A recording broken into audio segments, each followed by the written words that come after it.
Morning to all participants. Good morning to Dr. Shubhendu, our speaker. Good morning Welcome. to all. Yeah. On behalf of Electrical Engineering Department of Agnel Charities, Father C. Rodrigues Institute of Technology, Vashi, I welcome you all to this session by Dr. Shubhendu. I'll give a brief introduction about Shubhendu. Dr. Shubhendu joined the Department of Energy Science and Engineering, DESC, IIT Delhi in December 2020. He received PhD degree in Electrical Engineering from Department of Electrical Engineering, IIT Bombay. Prior to joining DESC, he served as an assistant professor in the Department of Electrical Engineering, IIT BHU, Varanasi, UP. He also served as a project manager in the National Center for Photovoltaic Research and Education, IIT Bombay, after his PhD.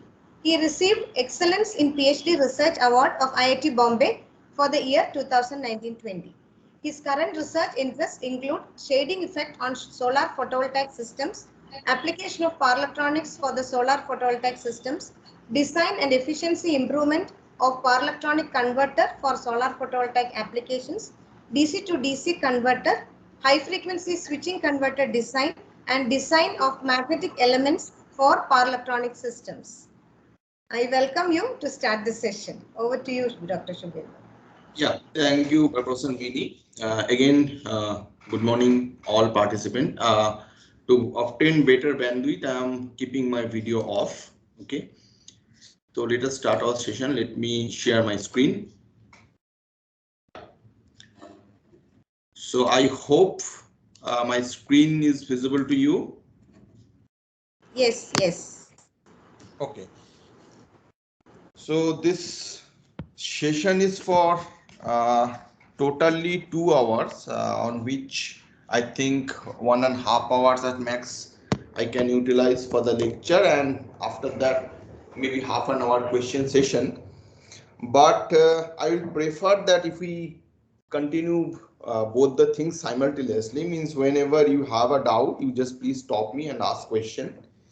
And I request the organizer and Professor Mini that please, if there is a question, if some hand is raised, please let me know, because I will not be able to see that who is asking question and who is raising hand. Okay.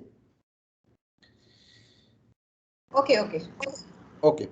So yeah, so my topic, or the topic of today's lecture, is digital implementation of control strategy of grid connected inverter. Uh, Although it is written as a digital implementation of the control strategy, okay, so first let me tell the lecture outline. So first, my lecture outline is what is given in the slide, that single stage grid connected PV inverter. First I will discuss, and then control strategy of that, because you know that what we are going to implement, first we should know that, and we should have an idea what we should implement, then only we can implement. So that's why this basic discussion is required, I think. But of course I will take your feedback, that up to which extent you know those things, and accordingly I will try to modulate my lecture.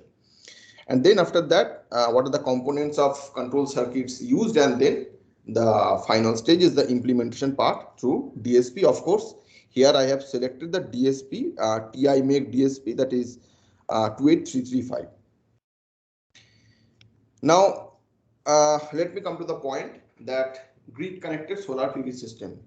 So first of all, tell me that how many of you know that what is the grid connected solar PV system, what is its I mean, what should be the inverter structure, and how I mean, what are the structure, what are the components used in the grid connected solar PV system, and how it should be controlled, or what should be its control strategy? What do you know about it?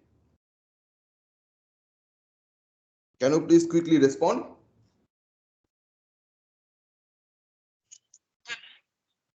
Sir, it is a current mode control, and it is implements Your between voice is not PLL. your voice is not audible to me properly. Can you speak a bit louder? Hello. Sir, what I know is grid tied inverter is a current mode control, and Okay. here that PLL is used to synchronize between grid and the solar system or any system which we want to connect it. Okay, so you know, I mean, at least some up to certain extent, you know, and then how do you know that how a control strategy should be implemented for that type of inverter, or to implement that current mode control? Sir, I only have the idea about it. I read paper, but I have never implemented such systems, sir. So for me, it is new. Practically, no idea. Theoretically, only I have read it, sir. Okay, fine. And any, I mean, any other participants means what is your viewpoint on what, out to which extent you know?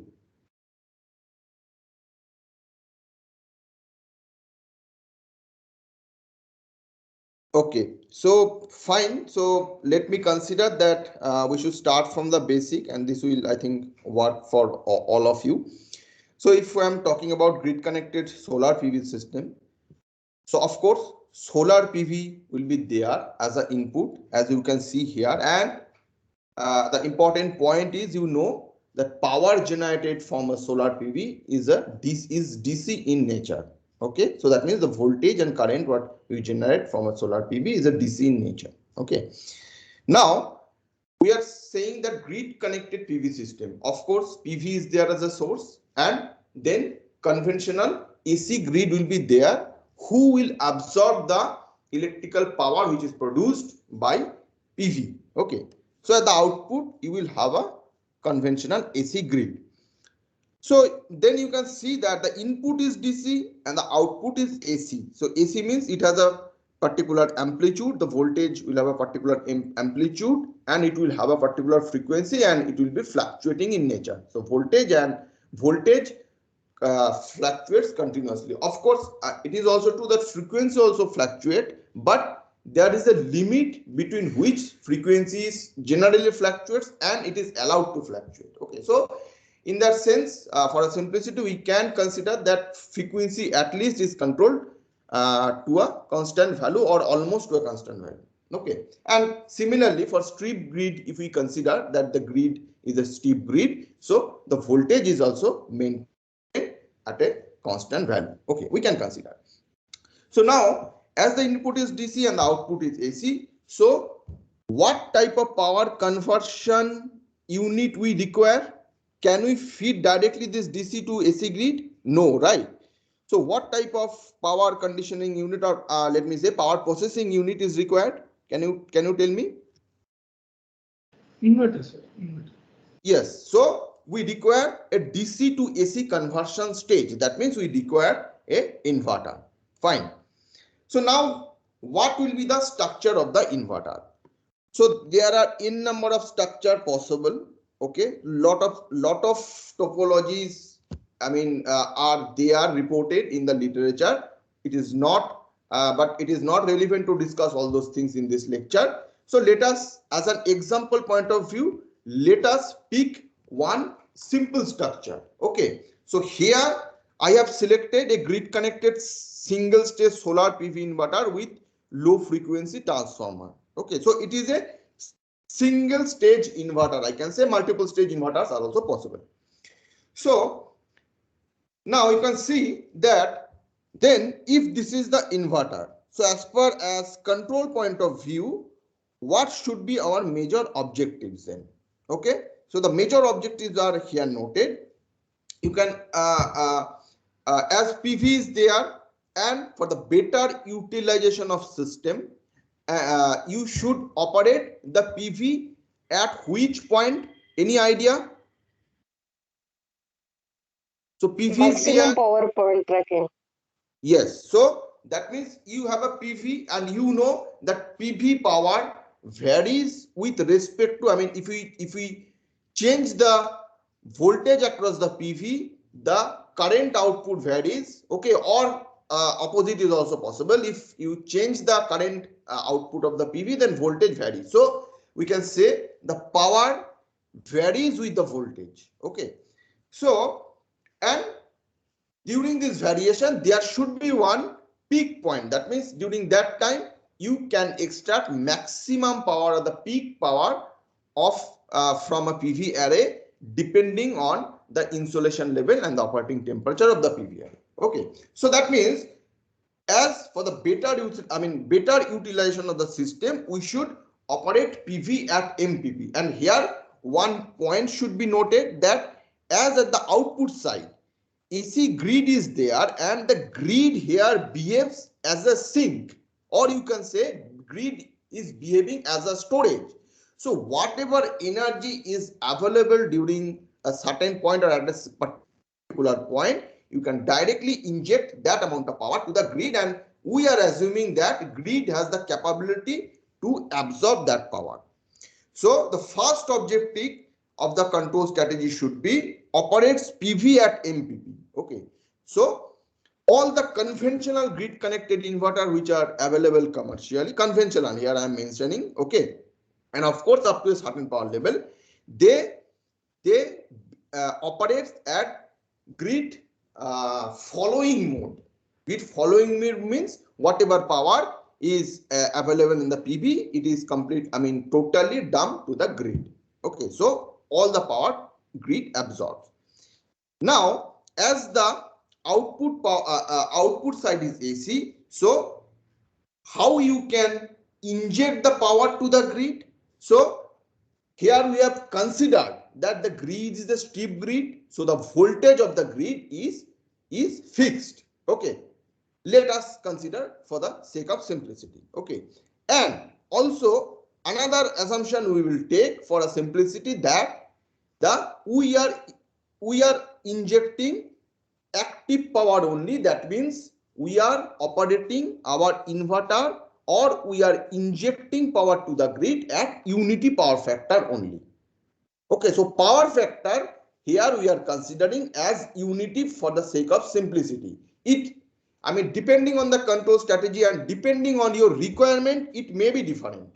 Okay, but in general, and also it is true for the commercial inverters, all the conventional inverters until and unless specified generally operates at unity power factor. Okay, and of course it is dependent on the power rating of the inverter and the power you are injecting to the inverter. So grid code is there. So according to the grid code, you have to operate your inverter. So up to a certain power level, you are allowed to operate the PV at unity power factor, and it generally happens. Okay, so that means now if I am considering I am injecting power to the grid, so power means it is, as we have discussed, it is V I cos phi. Okay, so cos phi we are considering as unity and we are considering V as a constant. So only you can see I is available. That means by changing the amount of I can change or I can vary the amount of power injected to the grid. Okay, so that means if my PV insolation and temperature varies, that means I can consider my power generation from the PV will vary. So I have to vary the amplitude of the current to inject that amount of power to the grid, or to maintain a stability in the system, whatever power will be generated by the PV during a certain point, by varying the magnitude of the current, I should be able to inject or I should be absorbed to that power to the grid. Okay, so grid side current control to inject power to the grid is required. So these are two major objectives of the control strategy as far as grid connected conventional inverter is concerned. Okay, so I hope up to this it is clear. Please respond. Okay, yes, because I am not able to see. Yes, sir. Yes. Okay. So now, before going to the control strategy, let me just give you an example. So if you want to know more about the grid connected inverters, what are the parameters generally specified in his data sheet? So you can go through the data sheet with this link, but please note this is an example purpose only. I'm just not publishing or advertising any particular inverter. So this is for your example purpose only. So you can go to the link and you can check its various parameters for a grid connected inverter. Now let me come to the control strategy. So how a grid connected inverter, or I mean, let me say, be very specific, how the inverter, what I have taken as an example here, should be controlled. That means how this single stage inverter, single stage, single phase PV inverter should be controlled. Okay. So what I have told you that I need a current Ig to be fed to the grid. Okay. And we have seen that we need to do current control. So the first step is current control. Okay. So how can I do the current control? Then the next question is, how can I do the current control? So whenever I am saying control, then the first thing will come to my mind. Okay, so I will have some reference, and based on that, my inverter should follow that reference, or I have a current reference, and if I provide the current reference to the inverter should follow that current reference, and it should generate and should inject that amount of current to the grid. Okay, so this is the first step. So then I said that I need a current reference. So here, what is the current reference? This is the output side AC current. So the current reference here is, you can say, Ig equal to IgM sine omega t. Okay, so this is the current that should be injected to the grid. Okay, because we are considering is a unity power factor. Okay, and omega is the frequency of the grid, or angular frequency of the grid. Okay, so this current should be injected. So as I have told you that I need a reference, and I also need to observe that that amount of current is injected to the grid or not. So the second thing I require, I need to sense the current also, or I need the information of the current I am injecting to the grid. Okay. So first I require a reference that is specified here. You can see this is the control strategy, but don't go to the control strategy directly. It will be difficult for you to understand. Okay. So I need a reference, and I need a current which is I am injecting to the grid. So here you can see this is the sense current. Of course, at this point, because you can see at the output side, here is a transformer. Here is a transformer at the output side. Okay. And so that means this transformer means the entire this circuit you can model as a grid. For the sake of simplicity, you can at this point of time, you can model this transformer along with the grid as a grid. Okay, so as a AC source. So that means if I am able to control the current at this point, then automatically the current at the secondary side of the transformer will be controlled, and that is our objective. So that means my objective will be fulfilled by controlling the current at this point. Fine. So now the question is how we can control that current.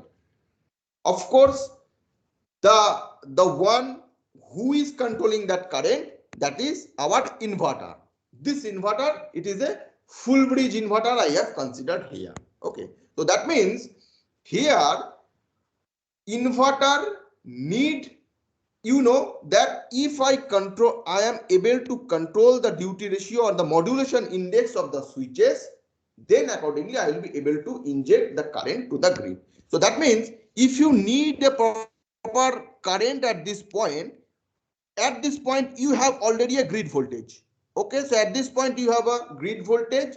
So then if you can control voltage at this point, then you can say accordingly the current will be controlled. So ultimately you are actually controlling the voltage at this point, but you are not directly controlling the voltage at this point. How you are controlling? You are asking the inverter. So this is my reference. Okay, this is my sense current. You just inject the sense current as the reference current. Okay, so you are instructing the inverter, you please generate a voltage at this point such that, or at a voltage with respect to the grid voltage such that this current should be injected to the grid. So that means I have to give the, or I have to generate the reference current. So you can see that reference current and the sense current, and after the comparison I am processing it through a controller, and that controller is basically generating the required duty ratio for the inverter at which it will operate and inject that amount of current. That means you are generating the required pulses for the inverter to obtain that current. Fine. So now, if I now consider this reference part, IL1M sine omega t. So you should note here, this reference has two components. What are the components? One component is the frequency related term, means this sine omega t. Okay, because this omega I told you is a grid angular frequency. But the question is, from where do we get that grid frequency information? So that's why the first component, or the one of the component, is this sine omega t, and another component is this amplitude value IL1M. Okay, so that means these two will, I mean, the information of these two you need to have to generate that reference or to create that reference. Fine. Now the question is how I can generate I, or how I shall get IL1M and how I can get sine omega t. So here, for this time being, you should note that this sine omega t part we will get from a block that is called phase lock loop, or PLL. So what is PLL and how we can implement that we will see later. But for the time being, you just note that this frequency information, okay, we will get from a PLL. That means from a PLL, we will get ultimately a unity sinusoidal wave which is synchronized with your grid voltage. Okay, so that means this sine omega t is the reflection of the grid voltage, but it will have a unity magnitude. Fine. So that means till now, as far as the reference is concerned, we are able to generate sine omega t. Now the question is how we can generate IL1M. Okay, so this is I mean, now you should note this one, that how I should, or we should generate IL1M. Now one thing is clear, I think, till now what we have discussed, that this sine omega t, if I consider the grid frequency is constant, if I consider for this time this grid frequency is constant, so this sine omega t will be constant. Okay, now it is only the amplitude IL1M that is actually the quantity which will vary, and how it will vary depending on the available power at the PV array.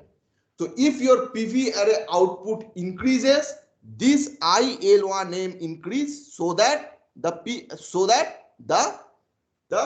RMS value of the injected current will increase, and if your insolation decreases, this amplitude will decrease. So that means there you will get a variation in the amplitude of the variation of the current, and this variation can be generated from the information of the MPP. Okay, so now here you can see at this point, at the point of PV, there is a capacitor. So whatever power the PV is generating, it is actually coming here. Now can you tell me, if the injected power from the PV is increasing, suppose you consider this part only, this part only means this part only. Now you tell me, if the power injection from the PV to the capacitor is increasing, what will happen? Can you tell me quickly? Its voltage What will will happen? Huh? its voltage will increase. Capacitor voltage will increase. Its voltage will increase, and if the power injection decreases, its voltage will decrease. Okay, so that means here is the interesting thing, that the voltage of this capacitor is basically a reflection of the power or the amount of power available from the PV. So that means if we can keep an eye on that voltage, or if we can control that voltage, so I will get the information of the current peak. So that means here ultimately, in order to generate IL1M, you need to control the voltage at the PV side. So how we can control then that means till now we have arrived a point where that we have an information that we should ultimately control this PV voltage to get the information of IL1M, because it will just, the inverter will just see this voltage, means again I am telling it is a control, so some reference we know, we need, and according to that, if we control that voltage, so I can say whatever power is coming from this point to this point, the same amount of power will be injected to the grid. So that means if my inverter is able to maintain the voltage at PV, so I can say that means what inverter is doing, whatever power it is extracting from the PV, it is directly injecting to the grid. Okay, so here the inverter has two objectives or two duties to perform. One is to operate the PV at MPP and simultaneously to inject sinusoidal current to the grid. So as I am saying, it has to control this voltage or this PV voltage. So again the same thing will come. You need a reference. That means what is the reference point or what is the MPP point of the PV, that you should know. So accordingly, if you know that, if you sense this voltage, then you can control that and you can generate the information of ILM, and accordingly you can control. So that means we have now from here to here we have arrived. Now the question is, from where do you get the reference of a PV or PV MPP voltage? Simple thing, you need to engage some kind of MPPT control algorithm. So that means if you engage some kind of MPPT algorithm, okay, so it will take the information of VPV and IPV as an input, and it will generate the required MPP voltage at which you should operate your PV to operate your system at maximum power point. So that means this is the whole control strategy now I have discussed with you. So how step by step we can control so that we can operate the PV at MPP and simultaneously we can inject sinusoidal current to the grid. Okay. So up to this, is it clear? Please tell me. Yes, sir. Yes, sir. Okay, fine. So now that means from the control strategy, what we have identified, we require a MPPT algorithm to know the reference point VMPP. We need a phase lock loop to implement to know the information of the frequency phase of the grid. Okay, we need some kind of controller, which is here I have used, or you can use a PI controller for the sake of simplicity. So PI controller will be sufficient. Okay, so a proportional integral controller we need. Okay, and we need some mathematical functions or some mathematical formulas to implement, because for the lot of things are there. Here you can see that, here you can see this is the mathematical block. This is the mathematical problem. So here we are comparing, means we are subtracting the two quantities. Here you can see we are multiplying two quantities. So some mathematical functions we should implement. Okay, also. And the last, you need to generate the required switching pulses. That is the ultimate objective. Okay. So these are the things you need to implement to implement the control strategy of this inverter, what we have taken as an example. So now in the control strategy, in order to implement the control strategy, what are the components you require? So here, whatever we have discussed or whatever control strategy you are observing here, entire thing will be implemented digitally in the platform of this digital signal processor, and for our case we have considered TI-28335 DSP.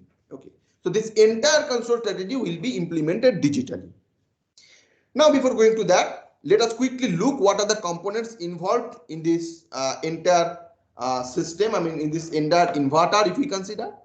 So first thing, look here in the control part, you can see that we need to have the information of these variables. So that those I have told you that those things you need to sense through some sensor, and you need to pass that information to your DSP. Okay, because DSP is ultimately going to control or generating the required pulses. So that's why you need a sensing board. Okay. And here in this picture, this is one of the laboratory prototype developed in IIT Bombay lab. So you can see this board is a sensing board.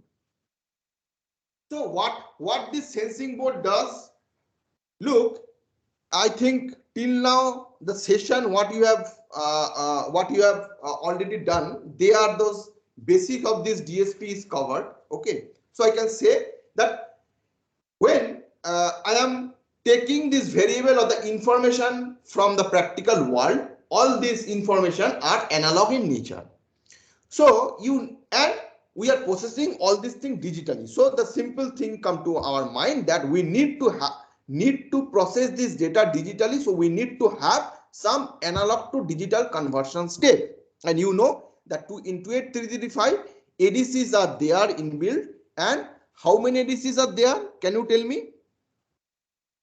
How many ADCs are there in 28335?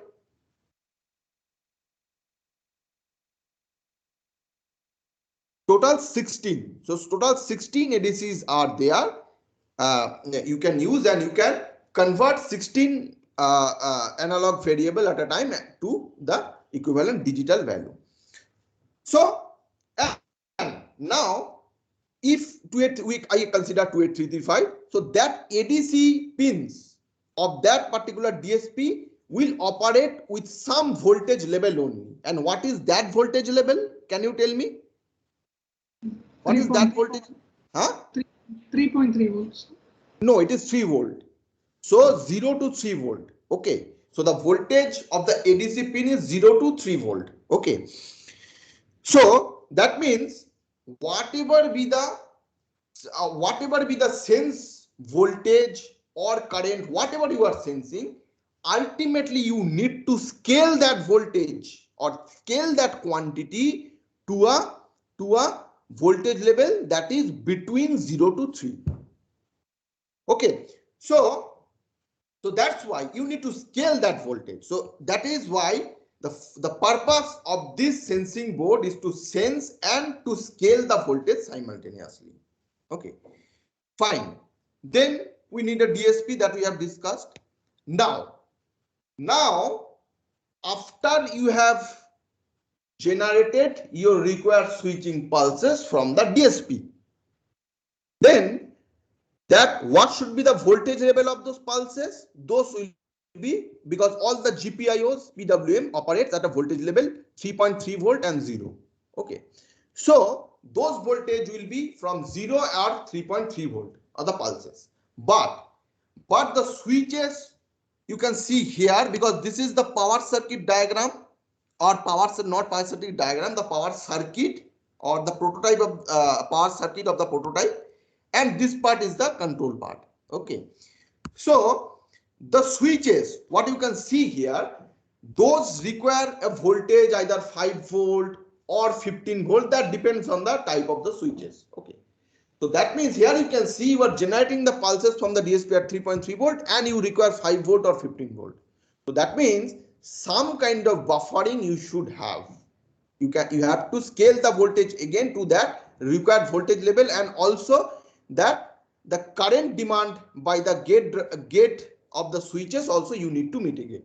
So for those, that's why in order to do that you need to have some buffer circuit and some kind of diverter circuit.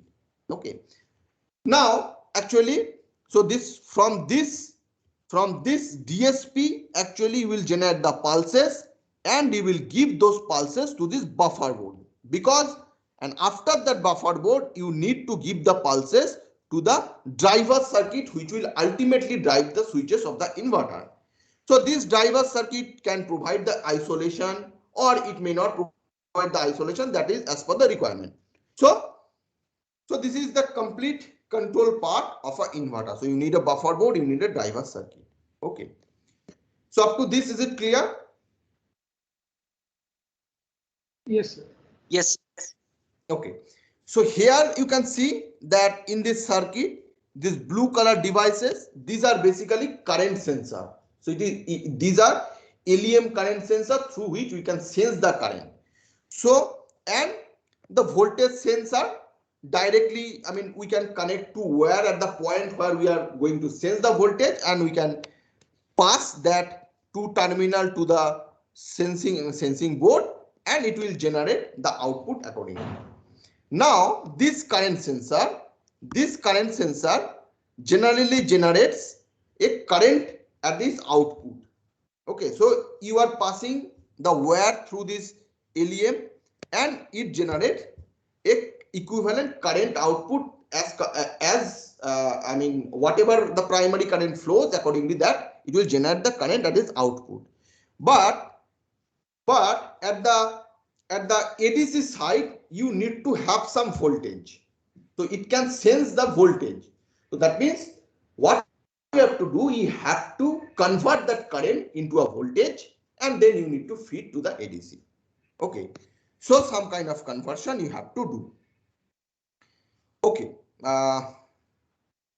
fine. So these are the all parts of the control circuit of an inverter. This is as an example, and these are the major components. I must say, I am not saying this is the only component. These are the major components you need to have at least. Okay, and some protection and some other things can also be implemented along with that, but I am not going to that. Now let us come how to implement that. So we have seen till now that what should be there in the control circuit. Now let us come to the discussion that how we can implement the control strategy. So if we are discussing the digital implementation part, what are the steps or what are the important steps we require to follow, those I have noted first. So you can see that in order to write the program, or in order to write the code of the control strategy we are going to implement, there should be some specific format we need to follow, and you have already learned that. And while learning that, you have seen that I think these things you have already learned. So all these things you need to implement here as well, because all these are discrete part. When we are going to implement, or we are going to make the control strategy, we need to use all those for our purpose. So here you can see that, like, if we start now the programming part, first you need to do some the header files you need to include, then declaration of variables, then you have to set ADCs because you are going to sense variables. Now you need to define some GPIO if it is in your use. You need to set up PWM, set up timer, interrupt, all these things. Okay, so these things you need to do first, and these things you have already learned, and those things will be used as it is as per your requirement. So I'm not going to discuss those things. Okay, So apart from that, what are the other steps of implementation? I was going to call you now only. I'm a very fantastic session is going on, you know. Wow. My God. Okay. So now these are the steps. So as I am considering that you have already gone through that, so I'm not going to discuss that. Let us see what are the other steps. The other steps are like this, in which we will now concentrate, because these are the parts which will be important as far as this implementation is concerned. So what we require as a sense, the information of PV parameter you need to have, because you are ultimately going to control that PV. So the information of VPV, IPV you require, those are the sense variables. And what we require also the grid side information. This means the voltage of the grid, the current you are sensing, all those things you require. So that means the information of grid side variables also you require. So you have to sense those. Okay. And after sensing, what you need to do? You need to do that data processing. Okay. So that's why the sense data processing is the steps. And what are the sub steps in that? So you need to first sense through all those things. I mean, ultimately you will sense through a sensing board. Then you need to pass those data to the ADC. So that means sensing through ADC. And then you know what does ADC does? It actually discretize those values, or those the sense variables. Means in the analog domain, those values are basically continuous in time and continuous in magnitude. And in the digital domain, those values are basically discrete in time and discrete in magnitude. So discretized value to a so discretized value you will get ultimately in the ADC. But what we need ultimately, when we will use those variables, it will be a difficult until and unless you are a very expert in handling of the ADC. What we generally do, or as a learner point of view, what you have to do, you need to convert those discrete value again to a equivalent value, or I can say equivalent real value, real integer or floating value. So as this 28335 is a 32-bit floating point DSP, so that's why I have mentioned you have to ultimately convert that discretized value to a floating value or original value. And now it is very evident that the analog components, what we use as a sensing variables or sensing in order to implement the sensing circuit, we know that we know some values. Like suppose I need a 3 mega ohm resistance, I need a 5 kilo ohm resistance. So I purchase it from market and I measure a value roughly, and I just put in the sensing board. But the thing is that in the practical scenario, the exact value will not be there. Although if we select the same resistance of same batch or same component of same batch, but still the values will mismatch in the practical case. So what will happen? You will find that whatever you are actually sensing, if you are suppose after the sensing circuit, when you will make the sensing circuit, you need to calibrate the circuit. Why? Because whatever input you will give to the sensing at the output of the after the conversion, you will find there is a some variation. So, and in order to reduce the error, what we have to do, we have to calibrate our sensing circuit through the DSP. So that step is very important. So the calibration or compensation of the measurement error. Okay. And if required, if your signal is very noisy or the environment where you are working, it is very noisy. So you need to have some kind of filtering also. And that filter you can implement digitally. Okay. So, but this is optional. You can use it or you cannot use it. That's up to you. So all these are sub steps are there in the sensing part. Okay. Fine. So this is as far as sensing is concerned. Then the implementation of digital protection. So you know that anything can happen at any time during testing or during the operation.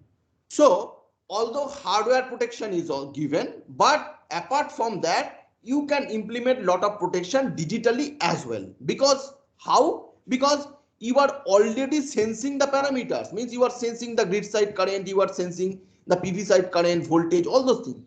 So at the output side or grid side current control, when you are doing, if some fault occur or if something occurs due to which your current may rise, because grid is there, right? Current may rise. So if current suddenly rises and it go beyond the limit of the devices, so it will simply damage the inverter. So what we can do, as we are sensing the current, we can simply implement the control or the protection strategy in the control as well, because that control is in our hand. So if it rises up above a certain value, we can simply trip our system to protect the system. So that means digital implementation of the protection. Then we have seen we have as a part, we have a controller, we have used the PI controller. So of course, digital implementation of PI controller will also be there. Then the two major block, one is MPPT block and one is PLL, that also we need to implement digitally. Okay, and of course here one thing you should note, that PLL, whatever you are implementing digitally or whatever you are doing, okay, so every system has a particular time constant. So that means, and it will have a particular response time. So whenever you are using PLL, because this is the main or major information you require, that means in order to synchronize your inverter to the grid, first thing you have to do, you have to synchronize your inverter with the grid, then only you are allowed to inject the current. So this is the main step. You have to first synchronize your PLL to the grid. So that's why whenever you start your inverter, some delay we should provide so that PLL first synchronize to the grid. So that means this delay loop is also important. Fine. So now we have seen what we require. Now let us see one by one how we can implement. First thing is sensing and sense data processing. So in the board, what I have shown you here, what are the, what will be the components? Just a minute. So what will be the components? So here in the board, what we generally implement this type of differential amplifier configuration. So you can see this is a differential amplifier configuration, and this is basically a op-amp. This is basically a op-amp. Okay. For our purpose, we have used TL074 IC for this op-amp. Other ICs are also available. You can use as per your requirement. So these are as an example purpose only. So here you can see this. There are two input as far as this DSP is concerned. As far as this differential amplifier is concerned. So two inputs are there.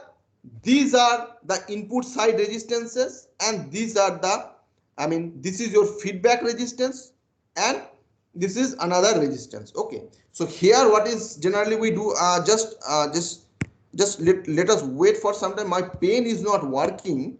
So let me check. Just please give me a few minutes.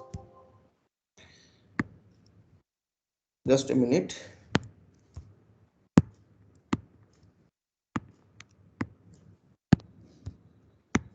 Okay, some problem has happened. I don't know. My pen is not working. So Professor Mini, can I just check can I take couple of minutes just?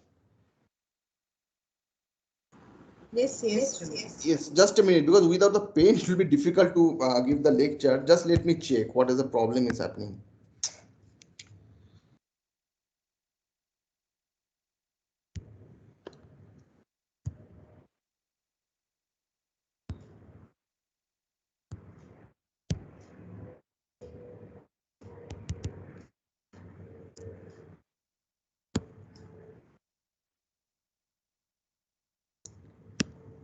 Yeah, I think the problem is sorted. Let me start again.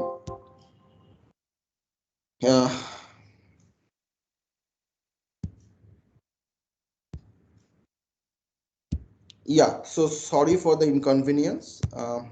Let me start again. I hope my pen will work and it will not give a trouble further.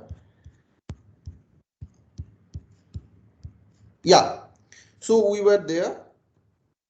So now if I consider this differential amplifier configuration, so simply what will be the VO1 or the output is equal to nothing but this feedback resistance divided by your input resistance into your V2 minus V1. This is the simple thing. And what is RF? RF is this. And for the from the implementation point of view, the value of RF is also maintained here. So these two resistances are same and the value is equal to RF, and these two are the input resistances. So Rin. So value of these two resistances are same. So now we can see. So if we apply a voltage here, that means if I apply a positive voltage here and reference 0 here or negative voltage here as per our requirement, so ultimately we can, by implementing or by selecting this ratio, we will able to either amplify the voltage or we can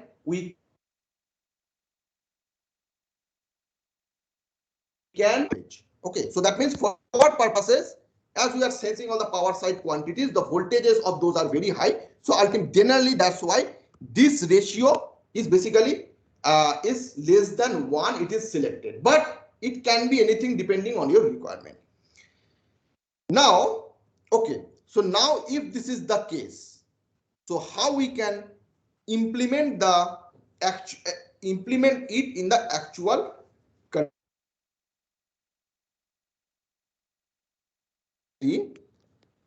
ultimately this VO1 is actually staying within a voltage 0 to 3 volt.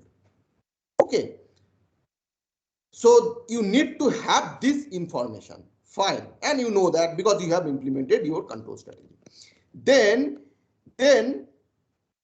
inside the DSP, when I'm saying it is a discrete time and discrete data, so can you, discrete time and discrete magnitude data. So can you tell me the 0 to 3 volt range is produced inside the DSP in which fashion?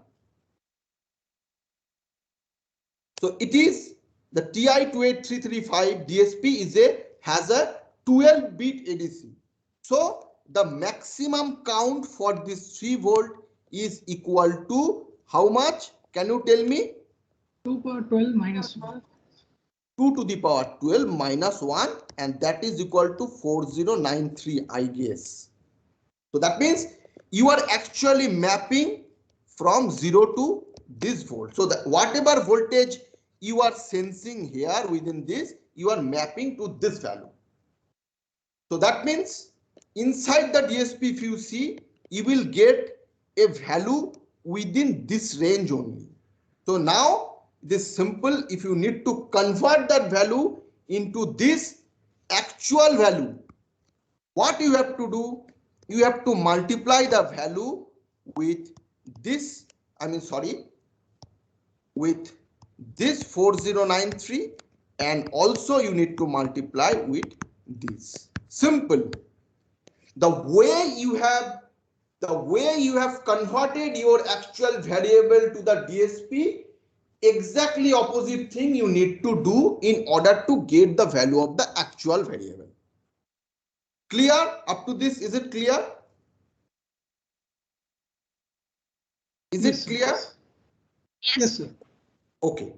Same thing we are doing here. So now here I have assumed, okay.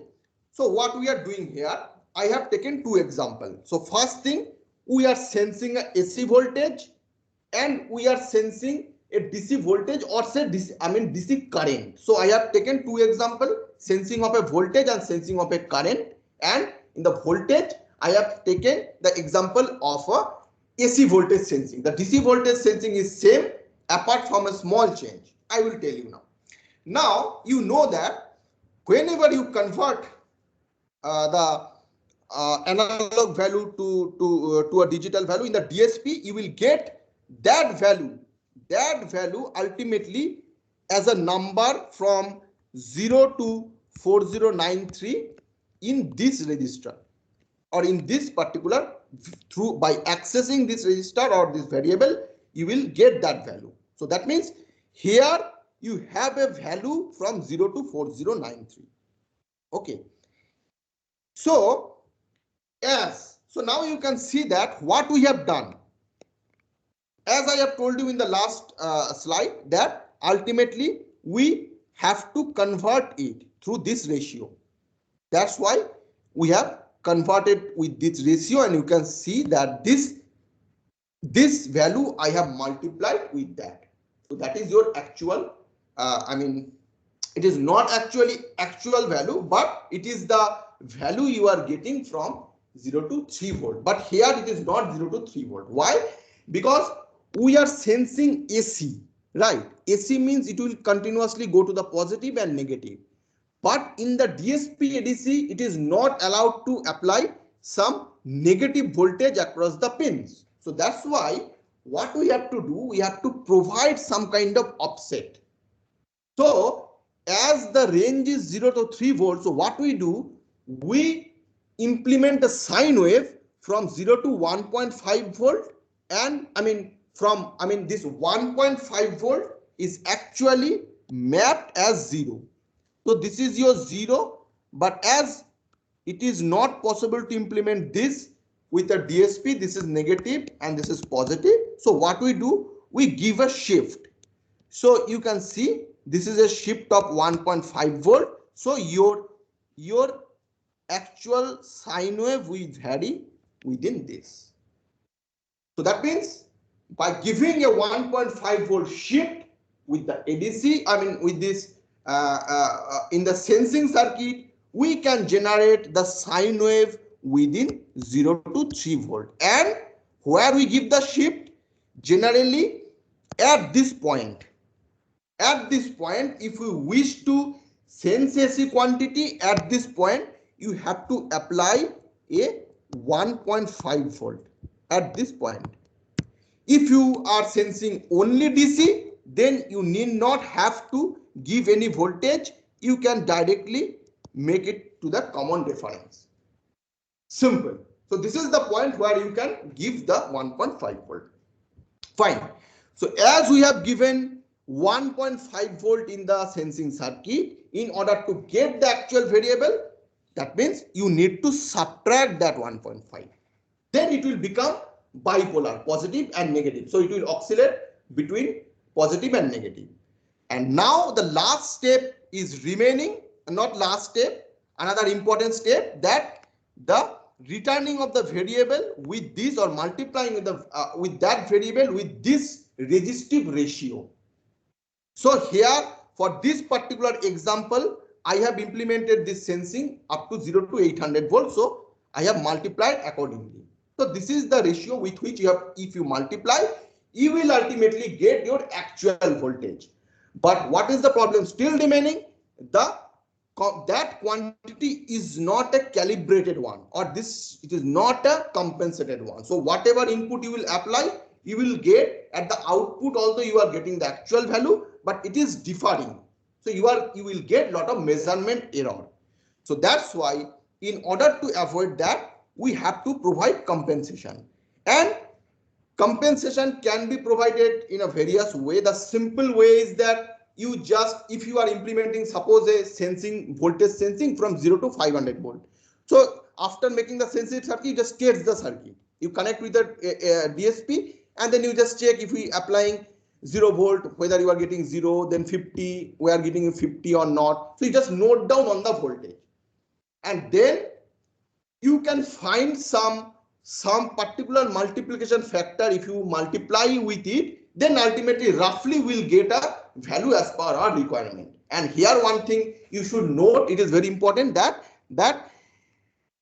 around the operating point, suppose you know that your inverter is going to operate at 400 volt. So always we'll try to minimize the error around this operating point. This means ultimately error will be there, but we will try to minimize the error as far as possible during the operating point. So if my circuit is made, say, for 0 to 800 volt, and we know that my circuit will ultimately run in steady state at 400 volts. So I need to compensate such a fashion that in 400 volt or in during that region, the error will be minimum.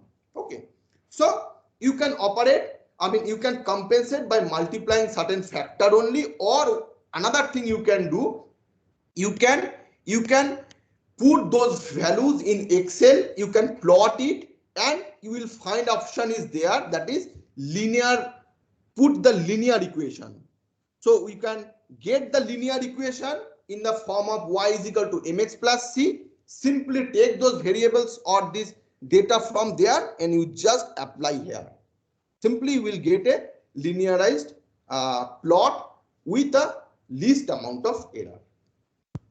So that is the way we generally use compensation. That means the simplest way, you just from the measurement you just decide what is the factor you need to multiply or subtract or add, whatever you require, you just do and you simply do that. So ultimately you will get your actual value inside the DSP with least error. Okay. So this is the process, and then that means now you know how you can measure AC voltage and DC voltage. Okay, and how you can implement it in the ADC. Okay, so up to this, is it clear? Tell me quickly. Yes, sir.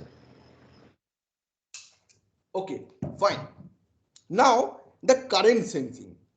Look, I told you that in case of a LEM, it has a particular current conversion ratio. So LM I have used for my circuit LM25P. 25P means its current sense will be in the range of 0 to 25 amps, AC or DC. Okay, so AC means AC peak or DC. Okay, so it is a Hall effect based sensor. So accordingly, then it has a 1000 times current division ratio, means whatever the will be the input, that I in will be divided by 1000, and at the output the equivalent amount of current you will get of the LEM. Okay, so if this is the case, so you now in order to convert it in the actual, simply you need to multiply your variable with 1000. So that is the main catch. In order to convert it within the 0 to 3 volt range, whatever steps you will follow inside the DSP through programming, the same step in the reverse way you have to do. And apart from that, you have to implement the compensation part also.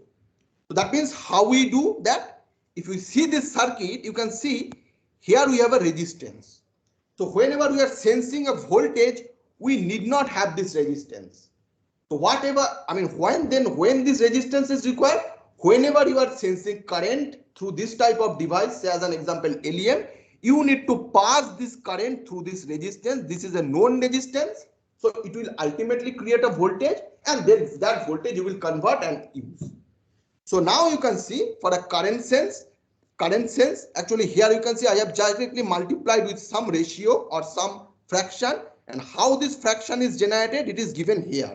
So you can see that here ultimately I have converted in the same fashion, and the resistance whatever I have used there is 235. So you are getting a voltage. If you need a current, so that voltage divided with the resistance will give you the current. So that I have done here simply. And apart from that, all the other steps. So I have multiplied with 3 by those things. And here this 3.3 is the, and this 3 is the gain. That means this R in and RF values. Okay. So in the same way I have done. So now here ultimately, and also apart from that, here you can see I have done the calibration or compensation also by simply multiplying a factor like this. So ultimately from the conversion I have got this value. After the compensation, this ultimately I am getting this value, and I have directly used this here. So this is the steps to convert a current and to measure a current inside a DSP and to get the actual variable. Okay, but here one important point you should know, that more you will give DSP to calculate, or more mathematical calculation you will use inside the DSP, it will take more time. So please, that's why write your code in a judicious way. You just try to minimize calculation as much as possible. So here I have done, and that's why I have taken that as an example. You can see all those calculation I have done from my side, and I have directly used this value here. So only one calculation I have used, but I can give the entire calculation to DSP to do, but then it will take more time, and this is not a proper way to write your code. So you can always optimize your code in that fashion. Okay, fine. So this is all about your sensing part. So I hope it is clear up to this. Is it clear? Yes. Yes, sir. Now implementation of digital protection. It is very straightforward. There is nothing much on it into it, but still I have given you, because this is an important thing you can implement to protect your inverter. So now we can see that these are current protection. So after the sensing and conversion and calibration, you will have all the actual values. So when you have all the actual values, simply you use those for protection. So you can use in this fashion, that this is one example. You can implement your protection whatever the way you want to do. So what you will do, simply you have a maximum limit of a current. So you can see that it is the maximum limit, high limit, this. Okay, this is the minimum limit. So, or limit of another variable, you can put it here. And also you can do that if you need that after some problem happens and my circuit trips, until and unless I instruct, it should not further start operating. So during that time, in order to implement that, what you have to do, if it enters into this logic or into this loop, I will simply set this particular flag. This is the stop flag that I have implemented. Okay, so initially this stop will have a value of 0. So when it will have a value of 0, it will start operating, and it will not come to this loop based on that value only. So if all these other things are okay, so as my stop is 0, it will not enter into this. So this should be your first loop. When you are operating, when you are starting writing your program, this step should become first. So you should verify this condition first. Fine. But if my variables during operation or during starting is violating this value, then it will come to that loop. When it will come to that loop, then I will simply make this stop equal to 1, and after that it will get stop equal to 1. It will always keep on coming into that, and it will remain, it will keep all the pulses of until and unless you take action. Because look, once a problem is there, suppose there is overcurrent and you have stopped your operation, so simply what will happen, the current will again go to 0, and again if it will go to 0, then again it will come out from this violating limit, so again it will start operation. So that's why in order to stop that, we need to implement in this fashion. I mean, this is the one example only I am giving. Okay, so this is the protection for current, this is the protection for voltage you can give. And what is this stop pulses? This is a function I have written. This is the external function I have written. And what this stop pulses consist? It will consist, or I mean, you have to write a code like this. Whatever PWM you are implementing, ultimately you are stopping the gate pulses, right? So if you use this instruction, if you see your PWM module, you will find this is used, or this instruction are used to forcefully stop the pulses. So if you make this 1, it will forcefully stop all the pulses of the PWM with which you are implementing. So it will keep all the pulses off. This is the simple way. Okay. So by using this instruction, you can stop all the pulses. So up to this, is it clear? Yes, sir. Okay, fine. Now next step is implementation of PI controller. It is very straightforward, nothing is there. Like you can see, this is the block diagram of a PI controller in time domain. So you know that there should be a reference and there should be a sense. You need to compare that, you will get the error, and then you will pass through a PI controller. This is the proportional controller having a proportional gain Kp, and this is the integral controller. This is having a gain of Ki, and ultimate that if you add the output, you will get a response of a Pi. So this Vc is the control voltage, okay, and that Vc you can write in this fashion. Okay, so this is in time domain, but of course as we are implementing those in the DSP, okay, so there should be a digital implementation, and you know you need to follow. That's why you need to, if you want to implement this integrator inside a DSP, what you have to follow, you need to implement it. I mean, ultimately this is the integration operation and multiplying with some constant. Okay, so then you need to, if you want to implement in the DSP, you need to implement the integration and this multiplication digitally or in the discrete domain. Okay, so some numerical technique you need to have to implement integration or whatever be, or you can transform this time domain value in the Z domain or discrete domain by the help of Z transform. So if you do that, ultimately you will get a equation of this, and you can see that this Kp, this time step, all these are coming to picture. So this is the digital implementation of a PI controller. Okay, so here you can see that ultimately this is as it is implemented digitally. So this is the error first we are taking as per that implementation. Okay, reference minus your sensed. Okay, and then we are actually and now we are passing all those data into through this equation. Okay, so this is actually your PI controller. Okay, this PI output. So here you can see a lot of variables are there. This is the new error and this is the old error, because you know that during this discrete steps, or if you implement it numerically, ultimate the value of the current step and the value of the previous steps, or sometime the value of the future step may be required.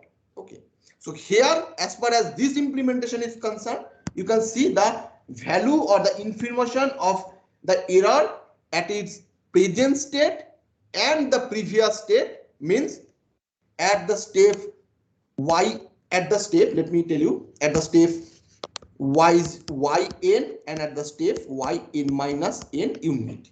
Okay, simply. So those values are there. So ultimately after processing or after PI, okay, you will find that now it is a time after we have computed the output. Now it is a time to refresh the values. So that means your old value means this, your yn for the next step become yn minus 1, and the new value will become your yn. Okay, and new value will get from here. So this is a continuous process. You have to implement all those things inside a timer interrupt. Okay, so this is the thing. And while implementing a PI controller, this is very important to implement this stage. Why?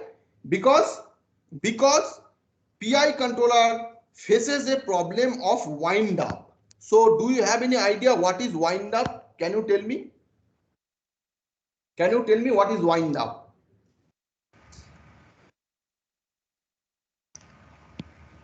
integration saturation, the integral action, when it will saturate, then wind up phenomenon will happen. Not saturation, means if you have an integration, suppose you have a positive error, okay, and if your integration is very fast, so what will have, your error or the output VC will keep on increasing like that. Now when the control action will be there, again suppose this is your steady value, you need to reach here, but due to some error and due to the PI operation, it will keep on increasing. Now again, what you have to do for your steady state operation, you actually reach here. Okay, so if you allow your PI controller to increase its value as much as it can, so what will happen, it may not come to the stable point what you require. So that's why it is better to limit or to saturate its value. For that reason, what you can do, you can implement a saturation here. So once it go from here, it will saturate. So now you can understand that coming from this point to this point is more difficult as compared to this point to this point. So this will make your operation of the control action faster. So you can see that from the stability point of view, this implementation of this limitation of this wind up problem is very much required. So that's why you need to limit your output of PI. So these are the steps what you have to implement digitally if you wish to implement your PI controller in a digital domain. Now once you have, yes. Sir, here that TS timestamp, this is the frequency, 1/8 frequency of the DSP in the microcontroller. This is the no, it is the frequency. No, it is not the frequency of the microcontroller. It is the frequency of the timer interrupt. So with the frequency, the timer interrupt you are getting that frequency, because for the microcontroller, for this DSP, the maximum frequency is 150 megahertz, right? Yes, sir. So it is not that frequency, because ultimately, look, you are implementing these codes in a timer interrupt, right? And it is operated after a certain time. Say, let me give an example, say 25 microseconds. Say, let me give you, okay. So with the time or with the time gap with which this timer, this subroutine will execute, that step you have to take as a time step here, TS. Yes, sir. Clear? Okay. Yes, sir. Clear. So ultimately we have got the control voltage through here. Now what is the final objective? We have to generate that amount of pulses. Okay, so how we can generate the pulses? Simply, if you I consider that you have gone through the PWM, what you have to do, you have to vary your TB period. This PWM register, this TB PRD, you have to vary, and you have to vary this EPWM, this CMP A or B register. Okay, so that means with the help of this, if it is a AC quantity, you will get a AC variable here. If it is a DC quantity, or if your error is a DC quantity, you will get a DC here. So accordingly, then once you have this information, okay, you will manipulate your TB-PRD register and CMP register accordingly to get a sinusoidal pulse width modulation. As simple as that. Or if you are doing a simple DC converter control and simply generating the pulses, you can do that. Okay.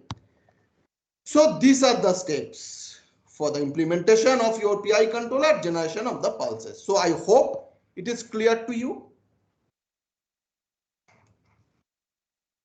Yes, sir. Yes, sir. Fine. Now implementation of PLL. I mean, actually all these things mean implementation of PLL. You can see that we need to have the theoretical knowledge, and we need to have the then if we have the theoretical knowledge, then we will go for the implementation. So that's why let me try to discuss in brief how this PLL will work or PLL will be implemented. So you can see this is a basic PLL structure. So if we consider a PLL, what is its input and what is its output, that we should know first. The input is here a voltage. I mean, we are sensing the grid voltage and we need the template of the grid voltage. That's why we are sensing the grid voltage. Okay. So the input of the PLL is your grid voltage. And we know that that grid voltage may be sinusoidal. In many cases, the grid voltage is not always sinusoidal. It contains a lot of harmonics. So it deviates from the actual sinusoidal as well. So whatever be it is, we need to give it as an input, and at the output, the way we will design the PLL, we may require the fundamental component of it. If it contains the fundamental and the harmonics, we need to have at the output of the PLL the fundamental component if we designed our PLL in that fashion. Fine. So then between the input and output, what we are doing and how we are getting our objective. So this is my input. Okay.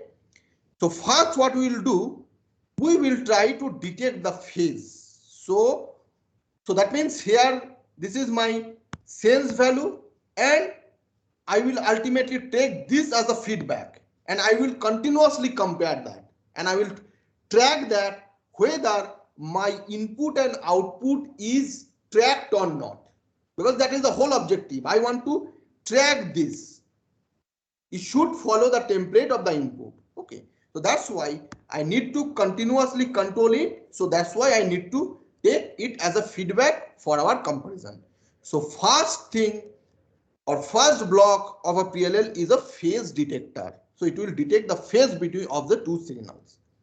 So after this block, you will find, if we see the operation of this block, it will ultimately generate a signal like this at the output. So this, if EPD is basically your, or epsilon PD is basically a signal like this. What does this signal contain? This signal basically contains a DC value, and on top of that some AC value or some high frequency AC value, let me say. But in order to, and at this point we need a sustained oscillation. That's why at the output we have a voltage control oscillator. So let me start from the output, then you'll be able to understand it, I think, more clearly. So at the output, as I have told you, I need a sustained oscillation. I need a sine of cosine wave whose frequency is tracked with the input. So how can we do that? For that, we know that sustained oscillation can be produced by a voltage control oscillator. Okay, so voltage control oscillator can provide, but what information you need? You need a DC constant value at your voltage control oscillator output. Okay, so according to give a value here, I mean not constant value, a required input here, the voltage control oscillator will produce a sinusoid like this.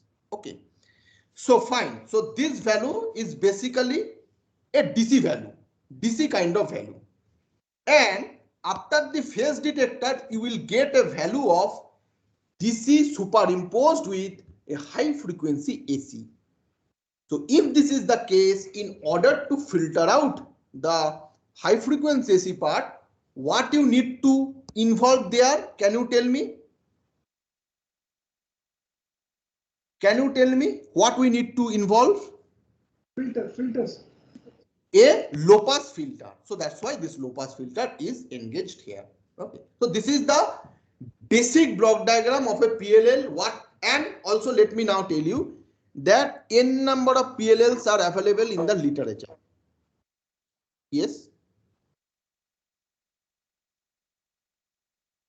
Okay. So n number of PLLs are available in the literature means how you are ultimately, of getting this value, I mean this generating this signal, there are different way. But you can see also, I mean we have discussed the basic block diagram because this basic block is same for all. Main thing is that these parts are implemented in a different way, that's all, but the basic structure will be same for all. Okay, now this can be implemented in this fashion. You can see the phase detector is nothing but a multiplier, and it is ultimately passed through a gain, and then again it is passed through a low pass filter, and you know that PI controller is actually a low pass filter, so that's why you can see it is passed through a PI, so it will give a low pass filter action. Then it is added with a base frequency, means what will be the base frequency of this output, you can add it here. Okay, and ultimately when you have that angular frequency information, if you integrate it, you will get the information of this theta. If you have the information of theta, then you can generate sine theta or cos theta. As simple as that. Okay, so here is an example of one of the PLL, that is, it is called enhanced PLL. You can see all these blocks are there, phase detector, this voltage control oscillator, all this low pass filter, all these blocks are there. But what is the difference?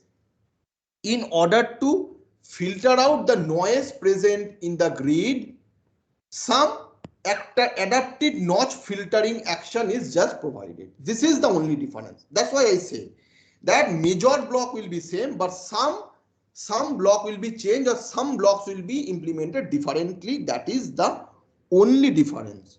So now this is the ultimate implementation block diagram.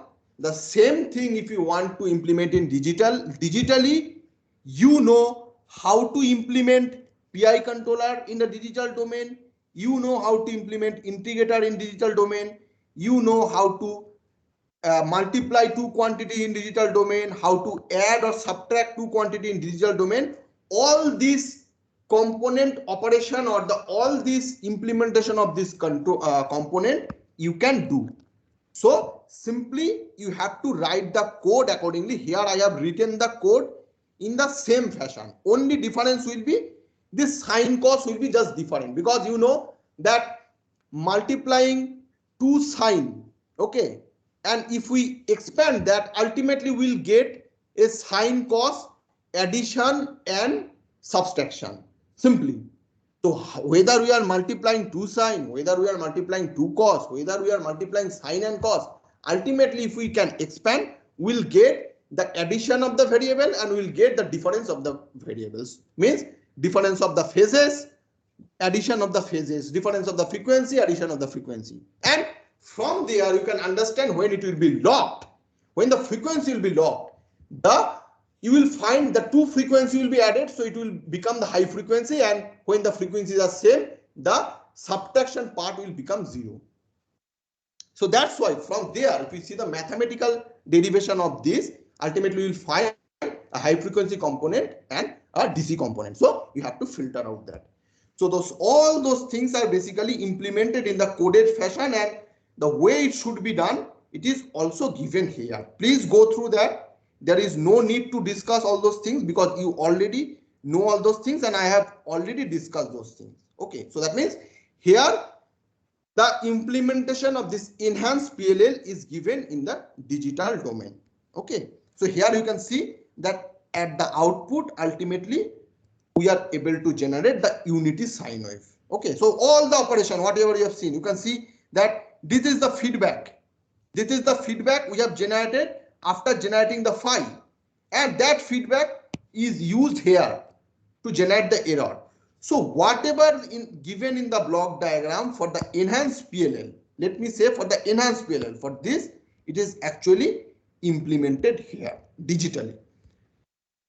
Okay, and here, as I have told you, you need to provide some kind of delay to give timing to settle the PLL or to synchronize the PLL with the grid. So this delay loop you can implement, and till then you can stop all the switching pulses. Okay, So up to this, is it clear? Excuse me, sir. Yes.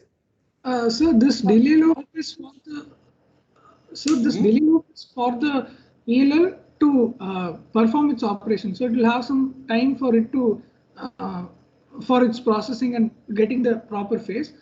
So till that time we have to wait so that we can get that phase quantity and then we can do the switching of the inverter. Yes. Is that yes. sir? Yes. Oh, okay. Yes. Absolutely. Okay. Okay, sir.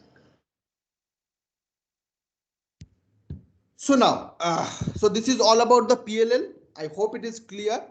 Now the last part of this implementation is the MPP voltage. I mean MPP voltage reference generation. Although I was provided with 1.5 hour time, but I expect that, as I have mentioned, that expect that you are whatever query you have, you are simultaneously asking me. So I will take 10 to 5. I mean 10 minutes, 5 to 10 minutes time. I will finish. Okay. So yeah. So generation of the MPP voltage. So here. Reference voltage can be generated from the MPPT algorithms. Okay, and there are again there are number MPPT. These are the MPPT algorithms. One is perturb and observe algorithm, and one is incremental conductance algorithm. So for our purpose, we will use incremental conductance algorithm. If you know perturb and observe, if you know its algorithm, you can implement that as well. That is up to you. This is for example purpose only. Now, here you can see how this incremental conductance behaves, or how this incremental conductance algorithm generally operates. So here you can see it is a IV curve and PV curve of a photovoltaic array or array. Let me consider. Okay. So if we see the curve carefully, what we will get? You will see this is the maximum power point. Okay, so this is the maximum power point.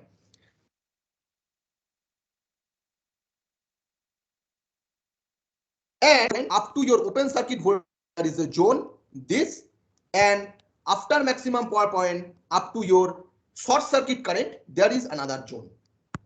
So if I see the power versus voltage curve, what we will find? If we look at the slope, don't you think that in this zone, your power versus voltage curve is dP by dV. So that means dP by dV, that means this slope is basically positive. Similarly, if you are here in this zone, you will find here the power versus voltage slope is negative. Okay, and interestingly, at maximum power point, you will find the dP by dV is equal to 0. So the slope is basically 0. So that means if you are able to detect this point, or detect the point in terms of your dP by dV, means where your dP by dV is equal to 0, you will be able to detect the corresponding voltage at which this point is occurring, and that is your reference voltage of MPP. Is it clear or not? Is it clear or not? Okay. Yes. Yes. So now these are some mathematics. Okay, is given. It is some simple mathematics. You can see when I am talking about dP by dV, P means is actually I into V, and after the manipulation or after the derivative, I will get dP by dV equal to I plus V di by dV. And if we consider the time step is really small, so ultimately we can write our dP by dV in that fashion. So this delta I by delta V is actually your conductance, because you know the conductance is your reciprocal of your resistance. So this delta I by delta V is actually your incremental conductance, because this delta I is the difference between the present quantity and the past quantity. Similarly, this delta V is the difference between your present quantity and the past quantity. It means present sample and the past sample. Simple. So that's why this delta V I by delta V is your incremental conductance, and your I by V, I mean only I by V is your instantaneous conductance. So now if you put instead of this, if you put your now if we consider this expression, so you can see that at this point, as I have considered dp by dv equal to 0, so if I put equal to 0, then ultimately you will get an expression that at that point your delta I by delta V means your incremental conductance, incremental conductance will be equal to your instantaneous conductance with a negative sign. So that means if you are able to satisfy this criteria, you will be able to achieve MPP. And similarly, in this zone, your delta I by delta V will be greater than minus IB. In this zone, your delta I by delta V will be less than your instantaneous conductance. And same thing you can ultimately replace with this expression. Okay. And now from there we can formulate what should be the algorithm, what this algorithm consists, and you need to implement this logic here, greater than or equal or less than. Simply you just apply those logics and you will get the output. And this is the flowchart of the incremental conductance, whatever we have discussed. So by using this flowchart, you will be ultimately able to implement this algorithm.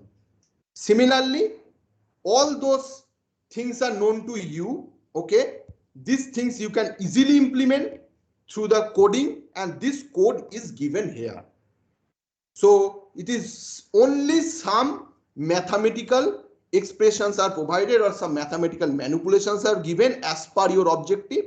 Please go through that. You will get whatever is there in the algorithm. Simply we have implemented it by writing the code. As simple as that. Okay. So by this way, you will be ultimately able to generate your MPP voltage, VMPP, reference voltage. You can see, and here some limit is provided, what we always provide in order for our stable operation. Fine. So as far as this lecture is concerned, I have discussed whatever I wish to discuss with you as far as this implementation is concerned. All the discrete important parts I have discussed with you, how you can implement in the digital domain. If you follow that now, if you stitch all those parts together, you will be able to write the along with the all those basic this initialization part what you have learned earlier, you will ultimately be able to write the entire control strategy in the digital domain. So thank you very much. I am done from my side. If you have any question, please ask me. Sir, it is a very great session, sir. I could relate, I could understand everything. Thank you. Okay, thank you very much for the appreciation. I hope that everyone learned something at least from the session. If you have any doubt, you can always email me or you can write to me. No, there is some doubt in the chat box. I will just read that. In the sensing circuit, ground of output V01 is connected to op-amp supply ground. Is it correct? He is asking. Just a minute. Yeah.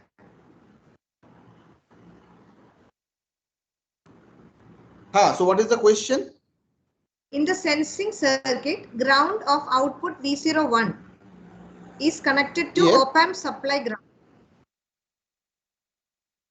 Op-amp supply ground, yes. So? No, he is asking whether it is connected to op-amp supply ground or not. Yes. And another question, why to increase up to 800 by multiplying 266.667? I think about the sensing again. No, it is completely up to you. I have implemented the sensing up to 800 voltage. Okay, it is not required. It's as per your requirement. Suppose you are sensing up to say 50 volt. Okay, why do you implement that for 800 volt? It is not required. And of course, one thing is also there. We always keep some margin, right, for over voltage protection or some kind of protection. So that's why it is always suggested, if you are say controlling at a voltage say 50 volt, at least say, I mean roughly I am telling, it is an example, you just take some margin, say for 100 volt you just make the sensing, because something comes and some over voltage protection if you are implementing, then if you are implementing at the operating point 50 volt only, then when the voltage will go above that, your sensing circuit will not be able to sense that. If it is not able to sense that, if it saturates, then you will not be able to give the protection, right? So that's why it is always advisable to keep some margin. It is completely up to you. Another question, single stage topology means only inverter between PV and grid. Works well under partially shaded condition. I think the question is whether single stage topology will work under partially shaded condition. I think so. It will, but of course for the partially shaded condition, the power extraction will not be maximum, because you can understand that multiple peak can be possible during partially shaded condition. Now it is the capability of your MPPT algorithm whether it can operate your inverter at the maximum peak, because you have multiple peaks like this. Okay, so one peak may be this, one peak may be this, one peak may be this, like that. So if your inverter has a capability, or if not inverter means if your MPPT algorithm has a capability to shift the operation here, okay, then you can say that at least okay, it is operating the global maxima of the PV array. But of course I agree that the maximum amount of power what you can extract from all the PV module, it will not be ensured. Only you can operate your PV at the global maximum, and that too depending on the MPPT algorithm which we are engaging. As an example, this incremental conductance algorithm has a capability to operate the PV at a global maxima. One more doubt, what is the maximum frequency that we can go with ADC for 28335 board, and how can we calculate this maximum frequency? It is 25 megahertz. It is the 25 megahertz. And if you go to the ADC, you will find some pre-scalars there, and in the by adjusting that pre-scalar, you can reduce that operating frequency. You need not always operate at 25 megahertz. If your requirement is to operate is below a frequency 25 megahertz, you can still do, and the techniques are provided in the manual of this ADC. If you go through that, you will find a pre-scalar bit is there. If you set accordingly, you will get a required frequency as per your requirement. One more doubt is there, how to include reactive power in the inverter? Where does the reactive power circulate? Yes. Will it increase losses and heat and temperature of switches? No, that is of course. First thing is that with the same control strategy, you will not be able to inject reactive power to the grid. You need to change the control strategy, because well, while I have started discussing this, I have considered the operation is in unity power factor. Okay, now if you want to change, or if you want to inject the reactive power, you need to change the control strategy first. Now, another important point is there, when you are injecting reactive power, always one thing you should keep in your mind, the KVA rating of this inverter should not be violated at any cost. Means if it is a 1 kVA, suppose if it is a 1 kVA inverter, just a minute. Yes, if it is a 1 kVA inverter, and suppose you are using it at the unity power factor up to at a 1 kilowatt level. Now if we want to inject reactive power on top of this 1 kilowatt, you understand the kVA rating will increase. So it is not allowed.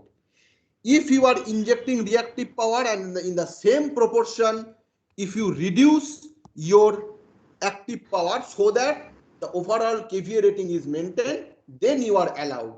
Then you should understand that during that condition, if the MPP power is higher, then you will not be able to operate your PV at MPP, and it is not done. During that situation, you have to operate your PV at non-MPPT mode. And of course, you know, the reactive power basically circulates between grid and this inverter, means it will continuously circulate between this grid and this capacitor like that. So of course it will not give any fruitful work. So of course for a certain amount of active power, your current rating through the switches will increase. Current rating through the switches will increase and create losses in the switches, in the inductors, all those components through which the current will flow. Clear?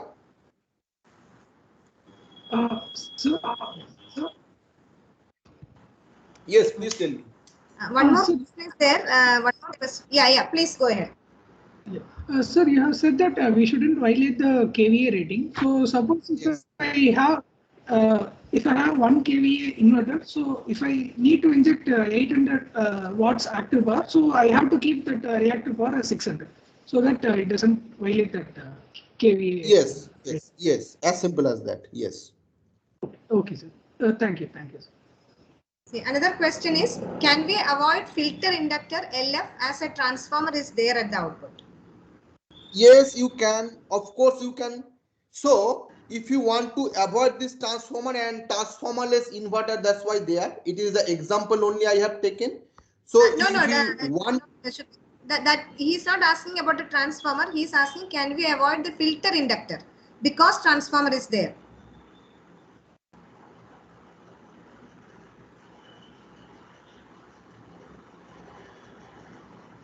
Hello. Am I audible? Yes. He's asking about whether we can remove the filter inductor, not transformer. Yeah. Oh, filter inductor. Okay, I'm sorry. I'm extremely sorry. Yes. You can do that. If the filter inductor, whatever filter inductor you require, if you can achieve with the leakage inductance of the transformer, you can avoid that inductor, because the model of a transformer is ultimately an inductor. You can do that. But if that inductance is not sufficient, you have to add some external inductor. Fine, you can do that. Grid inductance also will be there to aid. Yeah, that is right. Grid inductance will also be. Okay. Yeah. So thank you, Dr. Shubhendu, for that wonderful session explaining all the minute details of digital implementation of grid interface in inverter, and also talking about PI controller, the basics of control strategy. Then I think you spoke about PLL and about the MPPT. All aspects, whether it is input side power control or output side power control, you have covered in this. Thank you so much. Thank you so much for giving that wonderful session, and thank you for accepting our invitation and being a part of our FDP. Thank you so much. I also thank you, Professor Mini, for inviting, and I also thank the organizing team of FCIT for giving me the opportunity to give a lecture here. So yeah, thank you very much. I also enjoyed the session, and thank you to the lovely audiences. Yeah, thank you.